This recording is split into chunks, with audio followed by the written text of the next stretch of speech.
talking about Hindu traditions and festivals, they are being particularly targeted, as you know. Can you please shed light on this, please? I mean, how can something or someone make festivals as beautiful and pure and joyous as Deepavali and Holi appear anything but benign? Yet stay absolutely silent when trees are cut by billions and animals are slaughtered for other religious occasions. Could you please shed a light on this, please? Absolutely. So the United Nations Declaration on the Rights of Indigenous People from 2007 places an obligation on member states to protect, preserve, and nurture Indigenous culture, traditions, knowledge with legislation, governance, and policy. Now, in the sad case of India, that is all placed or is available for external religions, external cultures. It's not available for the indigenous religion and culture. And that's why there are groups such as Equal Rights for Hindus that I support very strongly, who are trying to raise awareness of the fact that Hindus, our religion, our culture, does not have equal rights, and people such as Nageshwar Raoji, Ritu Rathorji, doing excellent work to raise awareness of this and to try and change the situation. And yes, the result are these double standards between how other religions and cultures are treated versus how the indigenous Hindu culture and religion is treated in India. So, for example, Notre-Dame, the cathedral in Paris, when that caught fire a few years ago, there was an outpouring of grief from the mainstream media and celebrities in India. At the very same time that Notre-Dame caught fire, in those same few weeks, 7 temples in just Tamil Nadu caught fire, including the Meenakshi Amman temple in Madurai. And nobody even knows about it, let alone raises any money to help with the restoration. Other examples are how 1/4 of temple land in Andhra Pradesh has been encroached upon in recent years. And yet every time I go to India, when I go to visit now, I can only ever see churches on the most prime land, or Christian schools on the tops of hills with beautiful views out. And at the same time, 200,000 temples have been destroyed, is the estimate. And yet, again, every time I go to India, it seems like there's more and more churches. Even, for example, as you're driving down the highway, you'll just see church. And it's like nobody's even living here. Like who? Yeah. So I don't understand their purpose. There aren't the people to be filling these churches. It's almost, they're just symbols of conquest, essentially.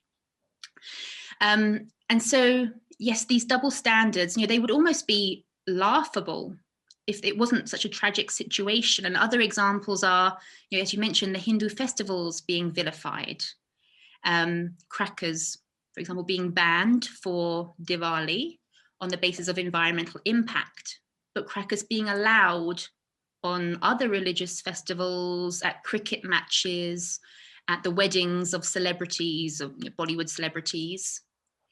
And, I can see the consequences of this so clearly, because I really can feel how my Hindu family in India, my in-law family, they're getting so much more excited for Christmas each year. But this year, for Diwali, I only received one Diwali message from any friend or family in India. So you can see how their excitement for Diwali has been completely quashed. Or I've been hearing from Hindu parents about their children being sort of spoon-fed this idea of Diwali being damaging to the environment. They shouldn't really, celebrate it. But at the same time, their children are being asked by their teachers to buy these acrylic Christmas hats and wear them to school, or to ask their parents to buy a Christmas tree. And as you mentioned, the carbon footprint on those, I did some calculations over the Christmas period, the last Christmas period, and it's very, very massive, the carbon footprint of these acrylic red Christmas hats and acrylic Christmas trees, and just chopping down, natural trees as well. So there's that aspect. There's also, as you mentioned, with Eid, not to mention the environmental damage caused by that, and the absolutely senseless there's very senseless and very damaging suffering that it's causing to all of these animals. And the fact that PETA, the animal rights activists, felt the nerve to be telling Hindus that they shouldn't be wearing rakhi made from leather when they were relatively mute on Eid, again, is showing these double standards. Or another example, in the temples, when the bureaucracy are interfering in the temple customs, and you see the support they're getting from people of other religions, where the hypocrisy of some of those situations is very, very stark. So this continual undermining of the Hindu festivals and the continuing bolstering of other religions, it's having some severe repercussions. So one very clear repercussion is the number of brazen attacks there are on temples and murtis at the moment. It's an everyday occurrence.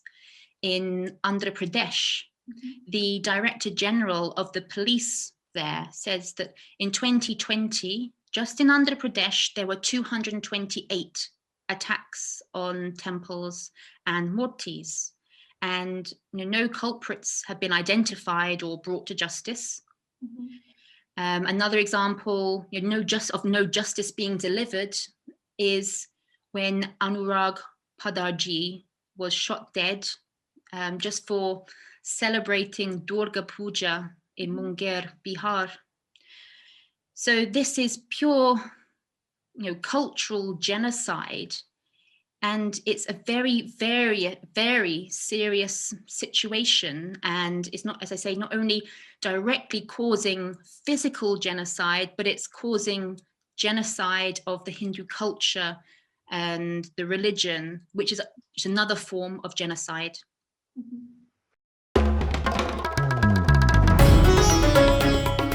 Namaste.